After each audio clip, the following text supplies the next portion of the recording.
சரண மணி 7:30 ஆயிடுச்சு. Show start ஆயிரு, டக்குன்னு கிளம்பு. என்னங்க எப்பவுமே விண்டர்ல ஸ்வெட்டரோடயே இருப்பீங்க, அதுவும் இல்லாம இன்னைக்கு பெங்களூர்ல 14 டிகிரின்னு வேற போட்டிருக்கு. ஸ்வெட்டர் போட்டிருக்கிறத கண்டுபிடிச்சிட்டா போட்டிருக்கு. ஏய், இது ஸ்டீல் பாடிப்பா. ஆமாமா. இந்த கோவத்தை உன் படிப்புல காட்டு. நீங்க வீட்டுக்கு வாங்க, உங்க அம்மா கிட்ட சொல்றேன். சண்டக்கார விட்டா கடை சொல்றீங்க. அப்பா ஏதோ தூக்கு கலக்கத்துல வைன் பாட்டில் 11 இயர்ஸ் ஓல்டு அவங்க ஃப்ரெண்டுக்கோட இமேஜின் பண்ணி பேசுற மாதிரியே பேசிக்கிட்டு இருந்தாங்க. ஆமாமா, அப்பா கப்பல்ல கூட ஒரு பாட்டில் ஆட் ஒன்று பார்த்தேன்.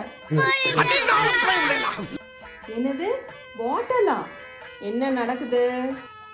என் ஃப்ரெண்டு கிறிஸ்மஸ்க்கு கிரேப் ஜூஸ் கொடுத்தான்ப்பா. அந்த பாட்டில்ல ஒயின் எழுதியிருந்தது, அதை சொல்லிட்டு இருந்தேன். எந்த ஃப்ரெண்டு கொடுத்தாங்க? ஃப்ரெண்டு பேர் என்ன? காலேஜ் மேட்ப்பா, Stephen Jayaraj. Oh, Stephen Jayaraj.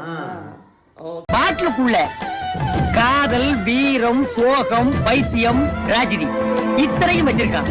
இத முதல்ல கண்டுபிடிச்சவன் எப்பேற்பட்டவனா இருப்பான். அவன் வாழ்க. Merry Christmas.